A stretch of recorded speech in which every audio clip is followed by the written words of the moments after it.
Hello students, आप सबके लिए एक बहुत बड़ी खुशखबरी है। खुशखबरी ये है कि एयरफोर्स ने एफकैट 2021 की नोटिफिकेशन आउट की है। तो हम लोग इस वीडियो के थ्रू समझेंगे कि कौन से लोग फॉर्म भर सकते हैं, उनकी क्या क्या क्राइटेरिया होनी चाहिए, क्या एजुकेशनल क्वालिफिकेशन होनी चाहिए, कितनी सीटें हैं और कब से कब तक फॉर्म भरी जाएंगी, उसकी एग्ज़ाम फ़ी क्या है। सारी डिटेल जो है हम लोग इस वीडियो में जानने की कोशिश करते हैं। तो चलिए हम लोग इस वीडियो की शुरुआत करते हैं।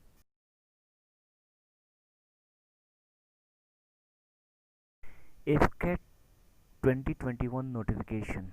Indian Air Force has published the recruitment notification for Air Force Common Admission Test (FCAT). NCC special entry in the employment newspaper dated 28 November to 4th of December। देखिए यहाँ पे ये कह रहा है ना कि इंडियन एयरफोर्स ने अपनी एफकैट की जो कॉमन एडमिशन टेस्ट होती है उसके लिए नोटिफिकेशन जारी की है, और साथ में ही जो है उन्होंने एनसीसी की जो स्पेशल एंट्री है उसके लिए भी नोटिफिकेशन जारी की है। Online applications are invited for the courses commencing in January 2022 for grant of short service commission in flying branch and permanent commission and short service commission in ground technical and non technical branches। देखिए यहाँ पे ये कह रहा है कि air force यानी AFCAT का जो एडमिशन टेस्ट होता है उसके लिए एयरफोर्स ने अपनी नोटिफिकेशन जारी की।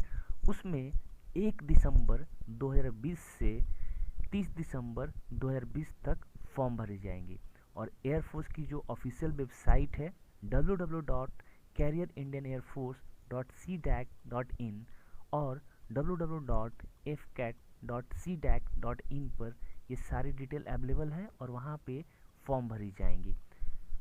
अब यहाँ पे हम लोग एफकैट 2020 की एज लिमिट जानते हैं। देखिए यहाँ पे ये है कि फ्लाइंग ब्रांच के लिए 20 से 24 साल और ग्राउंड ड्यूटी टेक्निकल या नॉन टेक्निकल ब्रांच के लिए 20 साल से लेकर 26 साल तक की डेट ऑफ बर्थ जिनकी है वो फॉर्म भर सकते हैं, ठीक।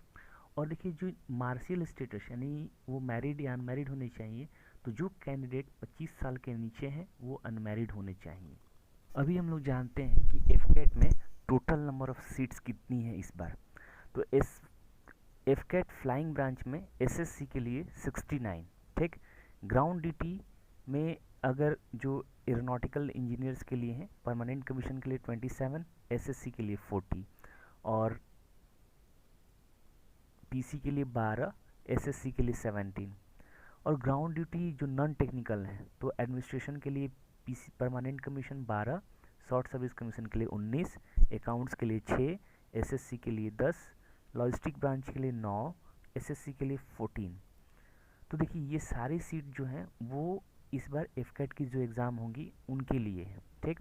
उसके अलावा जो सीडीएस की एग्ज़ाम होती है तो 10% की जितनी भी सीट्स हैं एयरफोर्स की, वो 10% सीट जो है वो सीडीएस के थ्रू आने वाले कैंडिडेट्स के लिए रिजर्व रहती है, सिर्फ फ्लाइंग ब्रांच के लिए। अब हम लोग कैसे एफकैट के एग्ज़ाम को अप्लाई कर सकते हैं। तो देखिए यहाँ पे जो भी एलिजिबल कैंडिडेट्स हैं वो इंडियन एयरफोर्स की वेबसाइट है careerindianairforce.cdac.in पर या फिर fcat.cdac.in पर जाकर आप फॉर्म भर सकते हैं, और फॉर्म जो है वो 1 दिसंबर से लेकर 30 दिसंबर तक अवेलेबल रहेगी। और जो इसकी एग्ज़ाम फ़ी है वो ₹250 है, और एनसीसी स्पेशल एंट्री के लिए कोई फ़ी नहीं है। तो चलिए आज की इस वीडियो में हम लोग इतना ही जानते हैं, और आपको ये वीडियो कैसा लगा आप हमें ज़रूर कमेंट करके बताएं। और एयरफोर्स की वेबसाइट का लिंक जो है हमारे डिस्क्रिप्शन में रहेगा, आप वहां से लिंक पर जाकर फॉर्म भर सकते हैं।